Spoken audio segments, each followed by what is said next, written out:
Well, hi, Elena. Hi, How are you?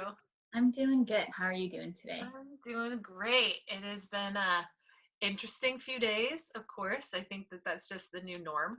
But uh, people, man, people are doing weird things, like Yeah, with there's their like no best standard. interests in mind. But like, whew, the energy is hot. It's a lot of like just like low key hovering anxiety all the time. It's kind of how I feel. Totally, And totally. even when there's like nothing I could be doing more, I'm like, am I supposed to be doing something right now? Yeah. I wrote a journal entry the other day actually that said like, my biggest fear right now is that I'm not afraid enough. Like, Oh, am I yeah. doing this wrong? Like that. There's no way to do it right, it would seem, or wrong. I think everyone's just like, it's like a fucking hot mess. Totally. I'm like, I'm really thinking about other people. I swear I am. I just have seemingly adapted to this in a way that a lot of people haven't. And I'm just not as like stressed out by the new protocol. And so when I believe I'm still like have everybody's best interest in mind and people still come at you like, ah, I'm just like, oh, that's, I'm not hurting you. So, Yes, I think there's tons of fear in the air right now. oh, so So, much fear. So much fear. but That said, I'm Richelle Picard. yeah. Oh, my name's Elena Chung. Yes, we are the yoga engineers. And we come to you today. It is May already. This is episode 3 of the Yoga Engineers podcast. We have covered some things in the anatomy world. We have covered some things in the yoga cultural world. And we look forward to having many more conversations with you as we go. Today, we're going to slide back a little bit into anatomy land, but maybe not quite as technical. We'll see how it gets, how it goes. These conversations get a little fluid, and we sometimes spiral into very interesting territory. So thanks for being along for the ride. Um, Elena, you want to start us off with our question of the day or key point of the day? Yeah, so this was inspired a little bit after the first episode that we did, where I know that both of us really love talking about the technical pieces and like the minutia and the gritty details of anatomy, but I think it's also really important to zoom out a little bit.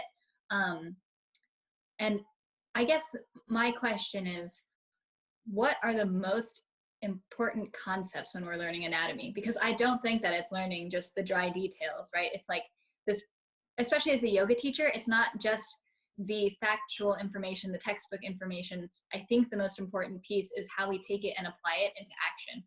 And I think that is something that we're missing a lot when teachers learn anatomy, at least from my experience and what other people have said. Anatomy doesn't really inspire them in their 200-hour trainings. And so I guess my question is like, what is the most important thing about it? Like, why do we care? Oh, well, I think the why do we care is summed up in one word, and that's sustainability, Mm. right? Like, to me, anatomy for yoga teachers is integral if the yoga you're teaching is asana. Like, regardless of how you feel about yoga philosophy and its importance to the overall practice, if you are coming to a yoga mat with any asana in mind, even if it's yin, even if it's passive, even if it's restorative, even if it's gentle, all of the different words we associate with a slow practice, right? You are still coming with a physical body.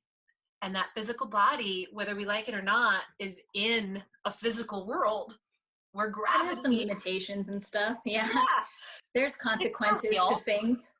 Isn't that funny how people, well, I don't know. I've certainly heard this from some people that it's almost like because yoga does have like this philosophical spiritual component to it and like arguably is the main driving force behind yoga as a whole practice, like people think that somehow absolves our bodies of any kind of like mundane real world experience or consequence, right? Right. Like somehow you can just do it like they did it 1,000 years ago, and like if something bad happens, like that's just, it's like, oh, you weren't doing it right, or like, I Yeah, don't know. it's your karma. It's your Yeah, karma, and it was going to happen right. It's your one way karma. or Like this was another. destined to happen. Yeah, it's Exactly. insane to me. Like, and also the point about sustainability, I think, is super key because like we always tout yoga as being a lifelong or like a multiple lifetime type of practice. So like, why the fuck are we not teaching it like that? It blows my mind. I have so many Well, I feelings. think that there's a couple reasons, because both as students and as teachers, we have egos, right? And the ego is a part of the current experience, being here, and um, and we can't dissociate completely from the ego and still be active in our everyday social life. Right. The ego drives us to do those things. Exactly. We can't be completely selfless unless we are quite literally by ourselves for our whole life in the mountains, being aesthetically minded. Mm-hmm. And at that point, yeah, you can adapt the physical body to a whole lot of hardship. There are still consequences, like, but in that case, the rest of the world isn't relying on you. You're not relying on you to do and accomplish and produce a whole lot of other things besides your yoga practice and your spiritual devotion. There is a tipping point for sure where we cannot sustain both, right? There's Yeah. a lot of reasons that people exit, literally take the off ramp of everyday society in order to study yoga more deeply, because it's not at its heart a group practice. At its heart, it is not a classroom full of people. At its heart, it is a deep spiritual evolution toward death, right? Right. Into that ultimate aloneness. And so, if we choose to bring yoga into our current state of social living, then the practice is going to have to adapt. And the fact is that the practice will adapt much more readily than our physical body will. And that physical body, the physical world in which we live, right? Geometry and physics, as I say, they are real. And the tissues within our body have very specific limitations. They are made of materials that are not inherently exponential in their pliability, in their extensibility, in their stretch, in their, like, we have some pretty clear and pretty well defined boundaries within which the average body ought to move, right? Right.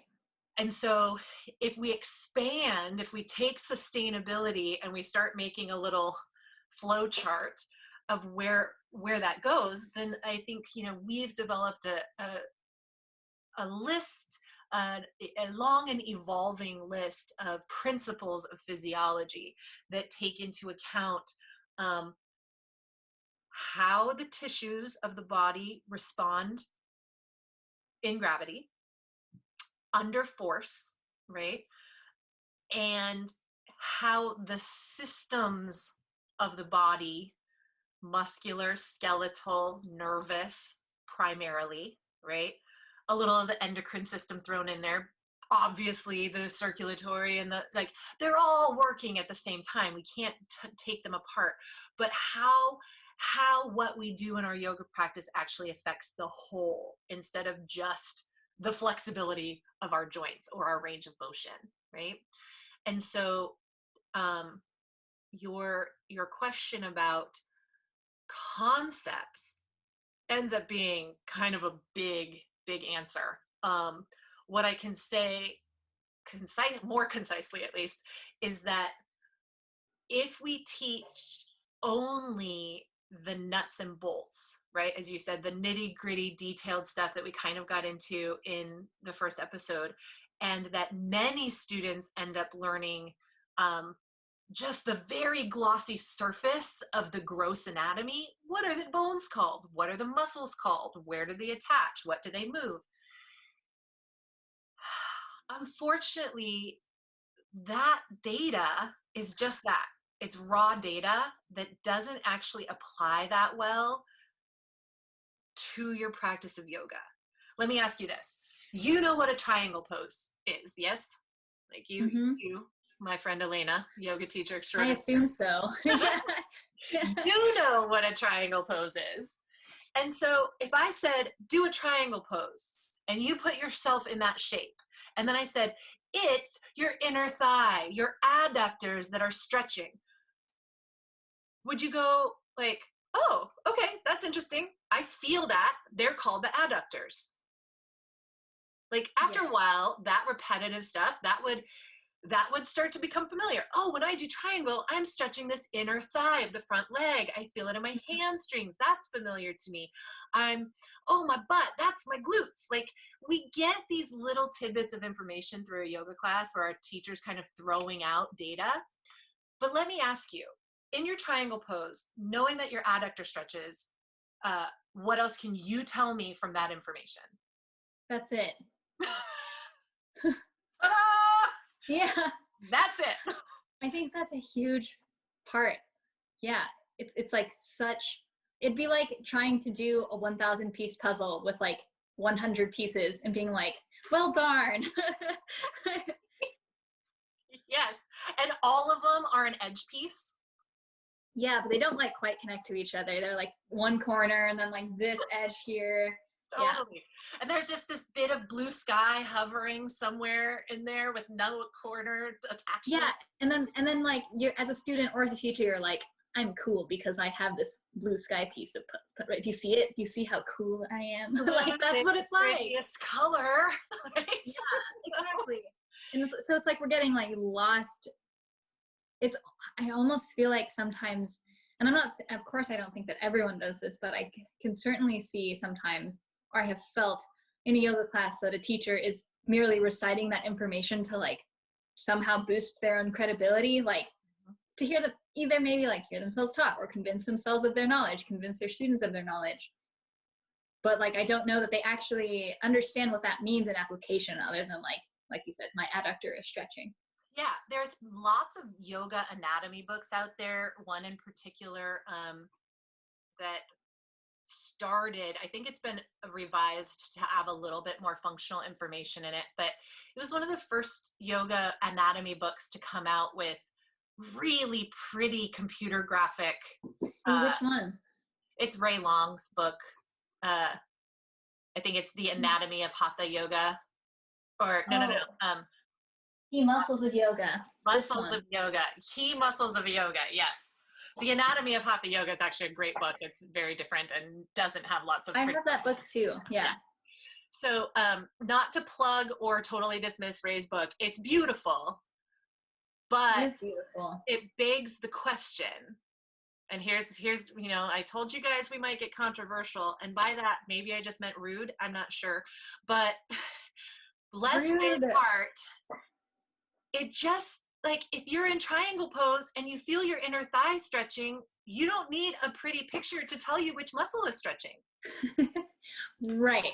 Like having that knowledge doesn't actually improve your experience or awareness of the pose.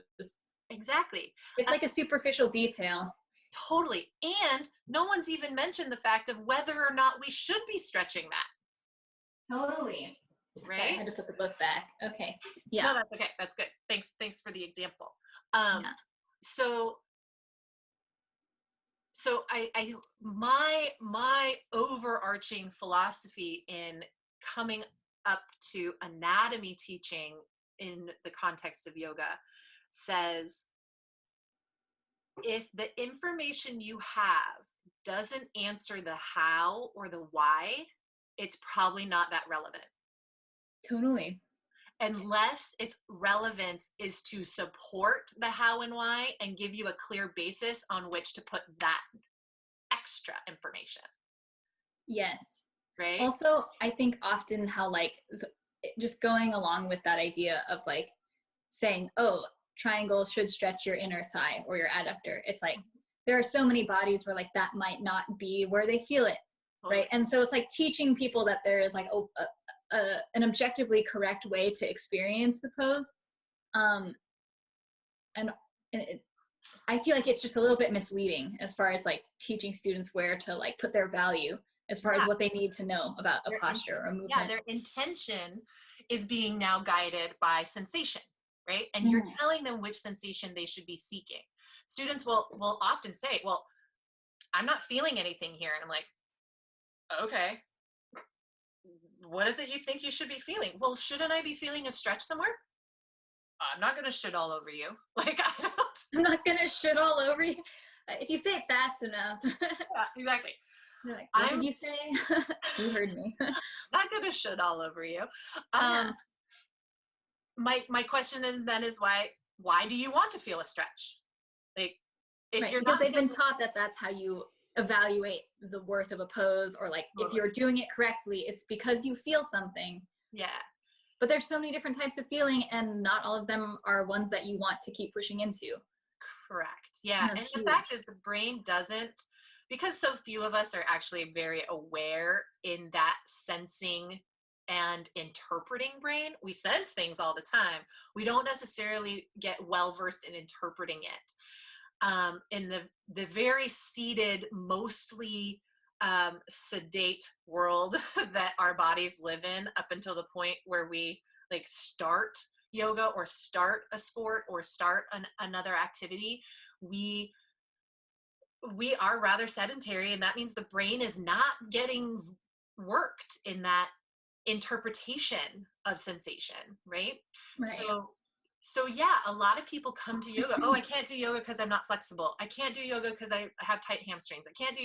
It's like, well, we have already culturally taught the public that stretch is the reason to do yoga, right? Right. There's still some very fantastically outdated ideas of what yoga practice is out there in the world, and we're definitely not all white clad, like loose flowy pants and singing in the ashram. Like, as much as I like would love to spend some time doing that, that's not what many of us experience as our daily yoga practice. So how then do we start teaching the current reality, our reality, to the public? And I think that we start by talking specifically about what yoga isn't, right? It's not just seeking sensation, because one of our principles of physiology, sensation just isn't the best barometer of safety, sustainability, or frankly, where you are in space. Like, totally. The word proprioception refers to our brain's ability to know where we are at any time, right? In space. Your brain knowing that your arm is out here to the side, even though it can't see it, right? Even outside its periphery, I still know my arm is out here. And then I know that it's dropped down, and I could close my eyes and I could touch my nose, right? Because my brain still has an idea of exactly how long these muscles are and what angles those joints are at, and what is the space between here and there. That is our proprioception. But it gets thrown off really easily by habituated posture. So the way you sleep, the way you sit in your car, the way you sit at your desk, and your imbalances get kind of worked into the normal picture your brain has. And in your brain, normal kind of equals neutral, even though physically you're not neutral. You might be side bent here and side bent there, and one shoulder forward and the other one kind of like janked down, and your brain's like, yep, I'm fine. This is how I hang. This is my sweet spot. But there's nothing aligned about it, right? Right. And so if we say, okay, students, stand up straight, and they go, are we going to just let that slide? No, even though their sensation says, yes, this is normal. For us to put them into what is actually neutral, they're going to feel like this is a stretch. They're going to feel like this is a stretch. Their sensations aren't truly like validating to the posture itself.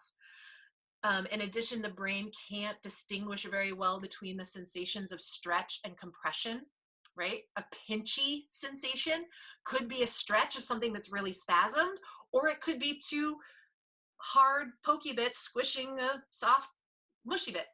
And so if the brain can't tell the difference between stretch and compression, all of a sudden sensation isn't giving you the like, oh, the big red light, stop. Or the like, no, this is safe. Let's play here at this edge. It's very hard, especially in the beginning, to discern between the two. So um, that's a big deal when teaching students how to learn to be a yoga student, right? Yeah. So like, so of course I agree with all the things that you're saying, but my other thought is also like, I understand the concept of using stretch or describing stretch to someone such that they can like get in the ballpark of what they're supposed to be doing. Like I do think that I think that it does have like a time and place for sure, but I don't really agree with it as the overall means by which you like explain the function of a pose, especially when I think of like people think like what should be stretching, what should be engaging, but I think something that this is like getting a little sciencey, but I was like in this teacher training and they were talking about like this research paper that basically looked at how your brain chooses to fire different muscles like when you're doing anything. So like if we took like chair pose for an example, like someone with the best adapted body will like their brain will like change the way that it's like firing different muscles at any given time. Like the more variable your brain's pattern is at firing muscles, like even in the same pose, like the better adapted those fibers are. And so like this, so it's not like a super direct correlation, but I think I like to like take that and like extrapolate it to this thought that like we can guide students with an idea of like where they should and like can feel sensation, but the truth of the matter is that you're going to be feeling it wherever you're the weakest, right? Or like wherever you're the tightest. And I think that is like, I feel like even though it makes it more of a gray area, I don't think that should be a deterrent from like learning and understanding broader concepts like about a posture. Does that make sense? Yeah, I think so. I we can't eliminate sensation from the equation totally. That would be silly. Yes, we want to feel the body. We want to know what is stretch and what isn't, but we want to understand that those sensations don't necessarily create the safest environment for our tissue or our joints. Totally. And neither do they equate to the goal of the pose. Right. And so if we as teachers use sensation as a guide to help refine and activate and reposition our parts within a posture, awesome. But we can't use sensation as the defining goal of that pose. We need to offer another reason to be there, right? Yeah. And so for me, that fundamentally comes down to, is our goal to stabilize or mobilize? And if we are mobilizing something, it should be an action, right? It shouldn't be just that I'm letting gravity do this thing to the extent of my movement. I want to know that I have moved deliberately and with intention to this place. And once there, use different supporting actions to stabilize me in that position. Right. So that even in postures where I'm laid out, let's say like I won't get on my mat for this, but like a bound angle pose, right? A supine Supta Baddha Konasana bound angle pose. If I'm just letting this go and my pelvis is free and my belly is open and my ribs blow out because of tension across the front of my pelvis as my thighs open up, I'm actually missing the point. If Totally. instead I activate my feet toward the midline and I feel my hips engage behind me and I activate my low back slightly, but then I counter it by pulling my ribs down and neutralizing, not flattening, but neutralizing the curves of my spine. Now I can be here and subtly lengthen in these inner thighs in an active way because I'm actually accessing the backside of the hip to facilitate opening in the front, not just like letting gravity do the work, right? Totally. The word embody comes to mind. Like, I don't want to just find the shape of the pose and then hang out. I want to embody the posture, right? If we move out of the physical for a moment and go to the esoteric, a lot of the reason that these poses were developed in the shapes that they were was to align and specifically move particular nadis, right? Those energetic channels, that tens of thousands of them, that really do correspond in today's world to not just energetic pathways, but blood vessels and nerves and muscles and fascial lines and bones and joints and yada, yada, yada. Those are real. But if we're just hanging out there, we might as well be taking a nap, right? To make that shape a yoga pose, there has to be some level of intention. There has to be that active embodiment of that moment in time. And that is where you're going to find that sweet spot between stabilization and mobilization.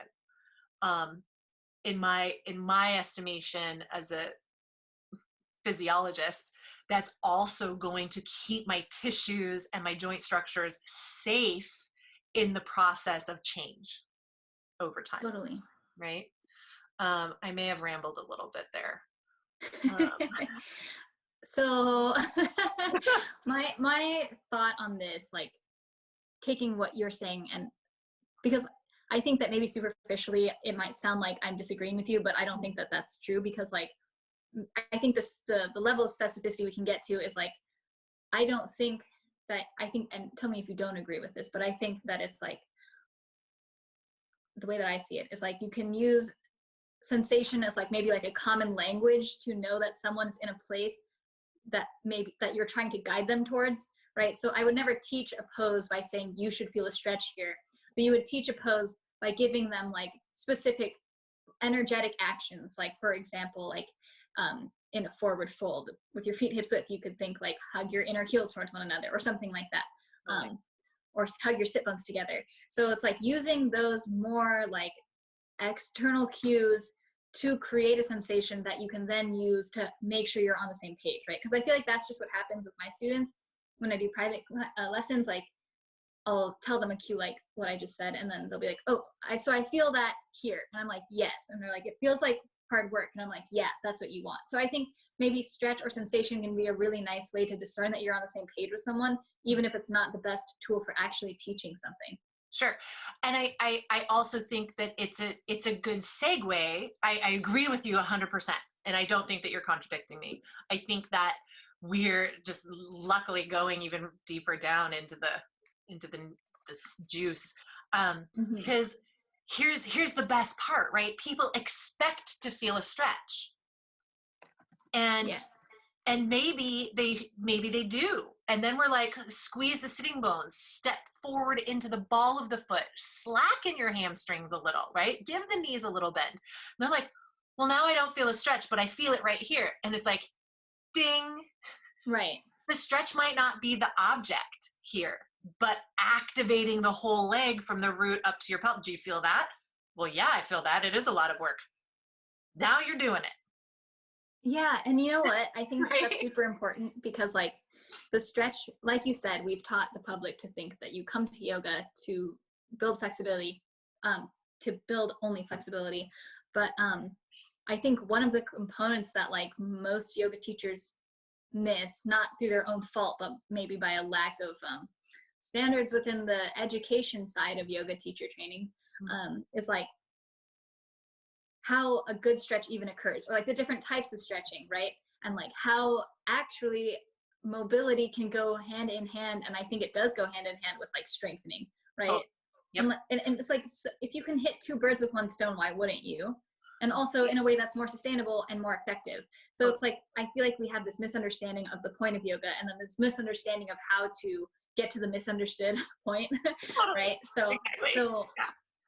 it's Well, just super important it to is super important. And as an differentiate. asterisk, because you brought it up, I will just say big asterisk, moment of definition, when Elena says that, this is a safer way to stretch. As we're talking about activating the muscles that we are lengthening, we're actually giving them an opportunity to lengthen more slowly, but with far less risk of strain, either of the tendons or the muscle belly itself. So in the hamstrings, which are and adductors, I'll just say that for now. The hamstrings and adductors, those back and inner thighs, totally vulnerable in our forward folds.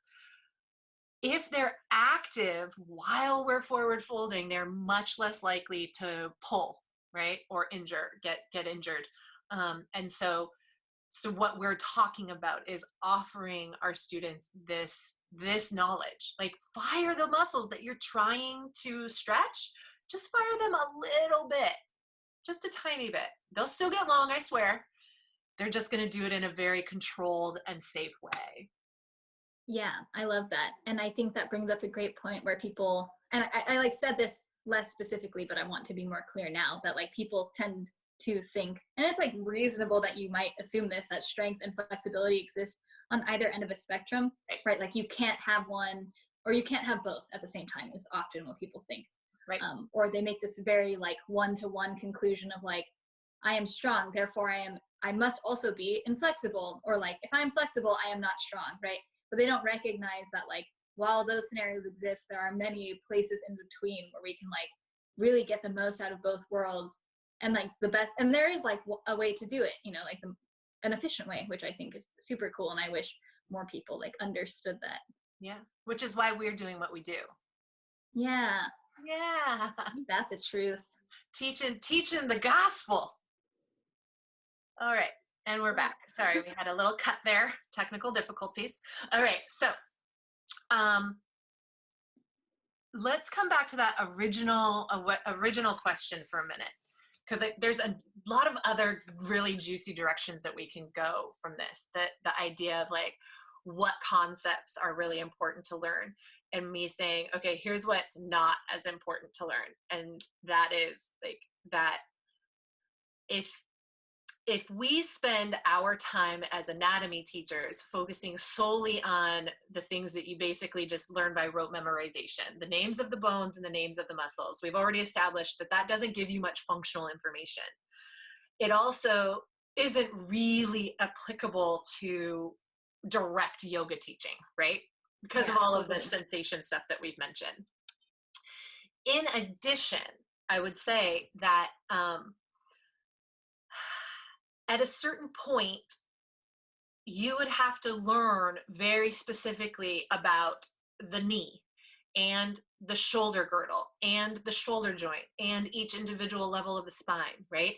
And if you were learning about just the musculature and just the joint structure and just all of those names of things, again, it'd be a lot of time and a lot of effort to do something you could basically learn with flashcards, right? Mm-hmm. In addition, you still just don't have much to do with that. So if we can offer concepts that apply to the global body as well as to those individual joints, right? Where you can start to exercise your critical thinking skills and how to put those puzzle pieces together, because now you have all of the pieces, right?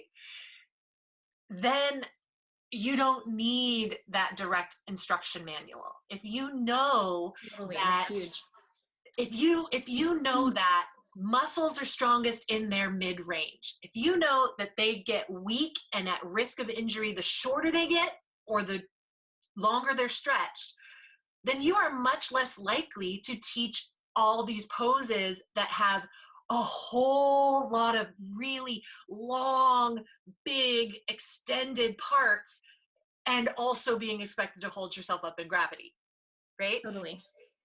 If you understand the generalized risks associated with particular joint structures like ligaments or tendons and cartilage, and you know that those structures exist in all of the joints, you can start to infer what movements not to make in certain joints simply based on the fact there's ligaments present, Totally. right?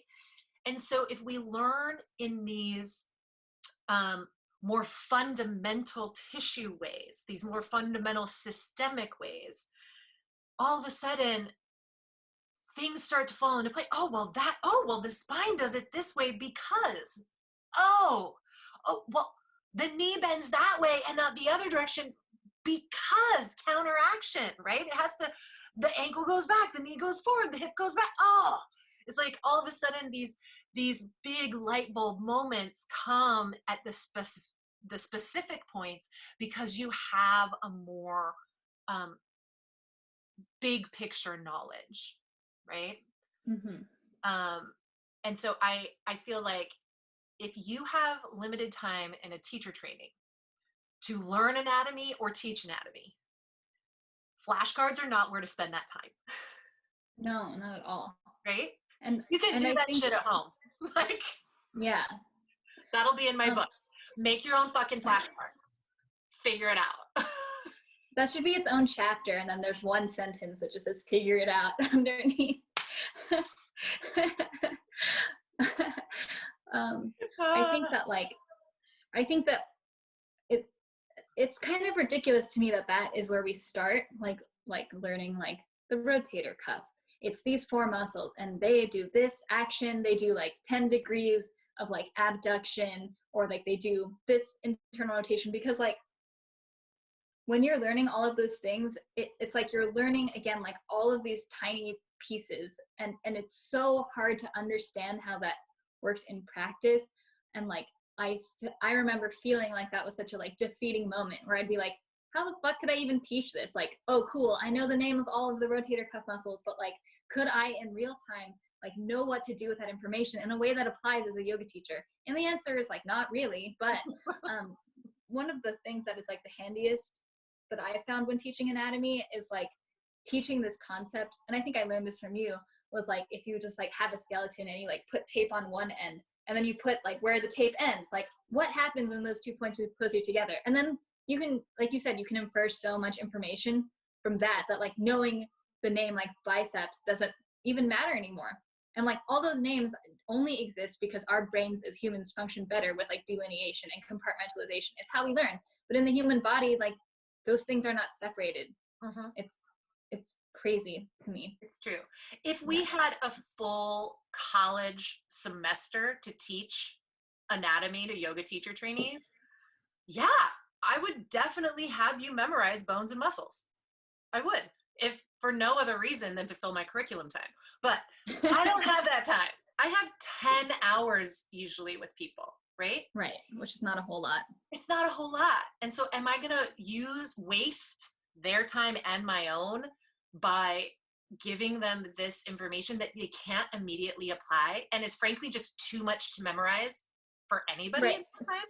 Yeah, especially in the context of like the 190 other hours that they're learning things. Exactly. Their brains are smushed with new stuff.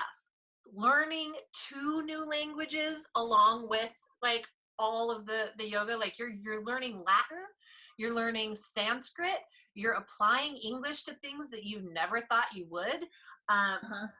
This is not basic stuff, right? No. So I think that as I said, memorization comes. Oh, hi, Inky. Inky, say hello. Hello. This is our mascot. This is Inky. Inky dog, whose collar's bigger than she is. And she has a little avocado sweater. Oh, look, she's got the avocados.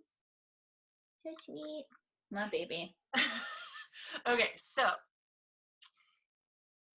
if we're not going to teach that, then instead saying, all right, we can apply this idea of mid-range to every single muscle. We can apply this idea of, okay, this is your arm, this is your forearm, this is your wrist. We'll spend a little time on like reorienting us to the body in somewhat more specific terms, if not technical terms, right? And then we'll say, yeah, muscles on the front of your body, pull on the front of your body. Does that make sense? It's almost like too easy, right? Like Muscles on the back of your body, move the back of your body. If a muscle crosses your hip joint, which joint do you think that muscle is going to move? your shoulder. Nailed it. Nailed it. So if we can, like, I relate it back to this moment where someone said, turn the block to its high setting. And it's like, oh shit, you can turn the block around. Like, Yeah. there's 3 heights to a block. A yoga block has like 3 settings. If you weren't told that, some people might not know it's okay to turn it on its long side, right? Totally. A block looks like, no, put it on its most stable point and leave it there. Like, it's broad, it's stable, do that. If you give permission to start applying these, like, what seem obvious that might not be obvious to everyone, all of a sudden light bulbs come on. We start to make the connections to things that before seemed completely separate. And we don't, again, have to spend our time memorizing these like intricate bits. We can throw those little tidbits in here and there, like, oh, in triangle, your adductors, your inner thighs, those might stretch. You might feel that there. Oh, my inner thigh is my adductor. If someone hears that enough times in class, they're going to make that repetitious, like, ding, it's just going to happen, right? Totally.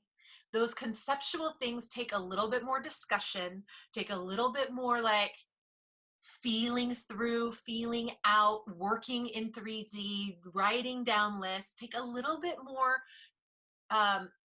nuance, right? To actually build understanding in. If I tell you, yeah, bicep is here, you're going to be like, okay, bicep is there. Right. But outside of that, you don't know much. So, I mean, I know we're circling around now, but I feel as though the investment of our time and the students' time, the teacher trainees' time is so much better served by coming in to this conceptual learning, right? Because then all of a sudden, by the end of your training, you're connecting dots before the questions have even been asked. You're like, oh, that's why in this pose our feet are a little wider, so there's more room for the pelvis. Ding. Totally. So, right? Yeah. Yeah. Okay, so just out of informational information, in the interest of information giving, there we go. That's what I'm trying to say. And I don't have this list before me, so this will be a little bit of a quiz for both of us. Let us share with our listeners / viewers, and maybe I'll pin a list of these to the blog associated with this video post on the website, just so people will have it in case they are interested. The list of principles of physiology, like, we won't go really in depth on any of them, but the principles of physiology that really are the backbone of how we teach not only anatomy, but really are the fundamental underpinnings of how we teach yoga as yoga engineers. Ooh, this is fun. Can I go first? I'm Yeah. gonna not remember all. There's 12, right? Oh, okay. I think, yeah, I mean, it's still, sometimes I add some, sometimes there's like 2 that are associated, but we keep them separate. So. Okay, I'm totally gonna like this, the number of correct ones that I remember is not reflective of how I actually teach, because I don't think I'm gonna remember them like word for word, but we've already talked about that sensation is not the best barometer of safety, right? Or like effectiveness, I guess. Mm-hmm. Mid-range is where muscles are the most, like, are the strongest, I guess. The safest. And the safest. Yeah. Shoot, I swear I know more. Wait, give me a hint. The first episode we talked specifically about one of these. I already forgot. The femur. Oh, the shape of your bones. That's right, yeah. are like, I don't know. You have a very succinct way of saying it, obviously. Yeah. So the shape of your bones is individual to each person and is the thing that defines any joint's range of motion, first and foremost, before muscles, before any other limiting factors. The bones, shape of your bones defines how you move. Mm. That wasn't the very succinct, condensed version of it, but the shape That's of your pretty bones good. is individual and defines your range of motion. There you go. What other ones are there?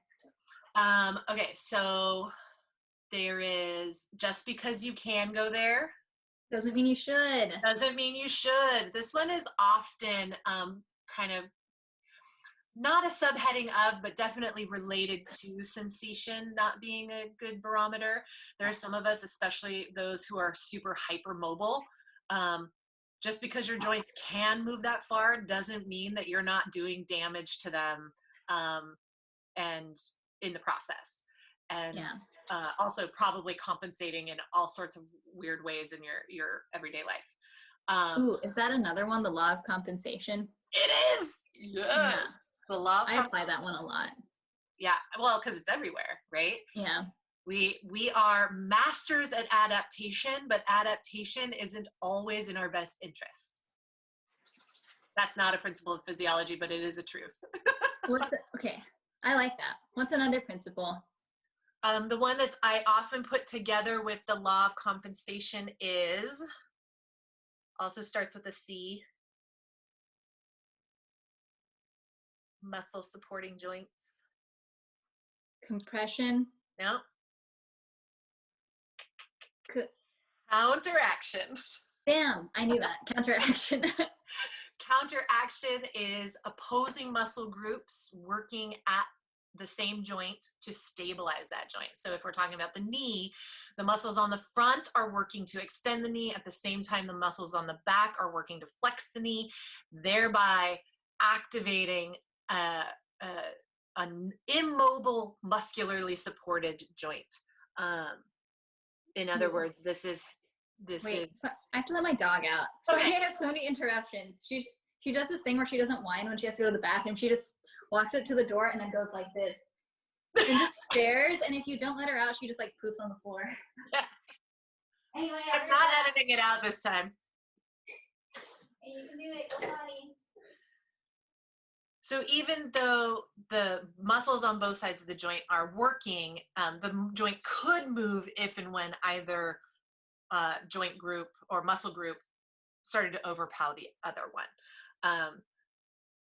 Barring any other intervention with gravity, this is how we define an isometric contraction, where the joint isn't actually moving, but the muscles are contracting, not changing length.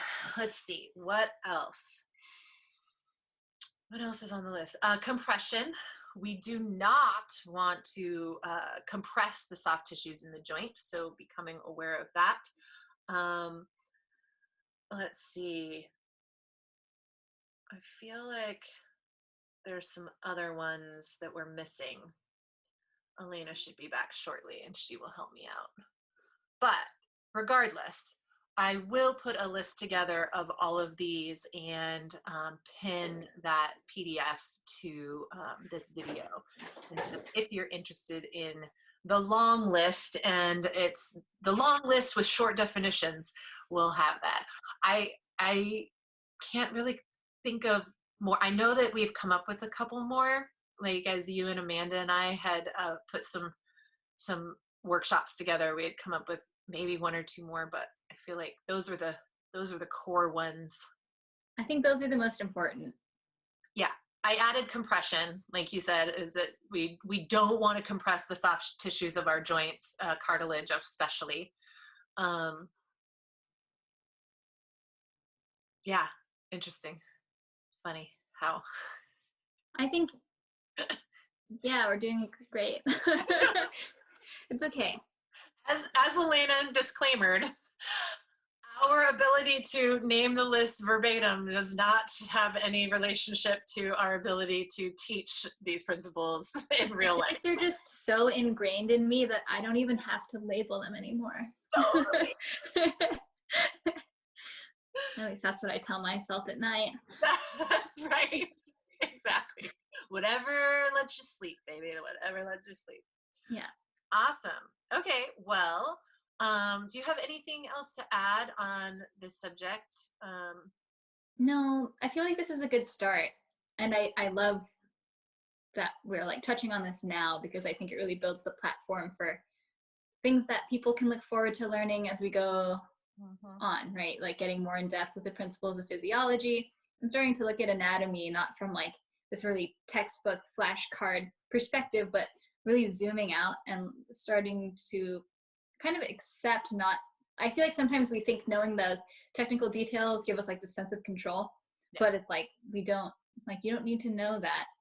And it's like, you can take your time and like learn things from a more critical thinking perspective. So yeah, for sure. yeah, I think we're good. I think encouraging our students to do that too, like think Yeah. critically about their body and their practice, and facilitate, especially when we come back to that idea of sensation, right? Like having this internal conversation. We talked about sensation a lot in our last episode, and I think that we really need to develop an internal conversation about the purpose Yeah. of our poses and what we're feeling, so that our brain gets used to processing sensation at a more critical level and not an assumptive level. Totally. 100%. Awesome. Yay. Yeah, good note. Indeed. Well, we thank you very much for joining us for this episode. We will be back soon with more for you. This will be posted on our YouTube channel as well as at yogaengineer.com. If you feel compelled to send donations, you can send those directly to me. I will, Elena, trust me, make sure that they get to her as well. We have very low expectations right now of you or ourselves. Can you tell? No, we are doing this as a donation-based service, so that we can just kind of, as we said, spread the gospel. So if you would like to donate, however, you can send that to me at Venmo at Richelle, RICHELLE Ricard, RICARD. PayPal, Richelle at unitytherapeutic.com. Just make sure that in the notes you say Yoga Engineers Podcast, and we will allocate that to the proper channels. We look forward to seeing you next time. There's also our classes posted at yogaengineer.com/yoga. Our podcast is actually under the resources section on the website. And as I mentioned last time, we're going to be loading some of Elena's little mini workshop videos as well onto that resources yoga videos page very soon. So you can get a little bit of the knowledge. So good. Sweet. So good. All right. Well, thank you so much for being here. I'm Richelle Ricard. I'm Elena Chung. We are the Yoga Engineers. We look forward to seeing you next time. Bye-bye. Bye.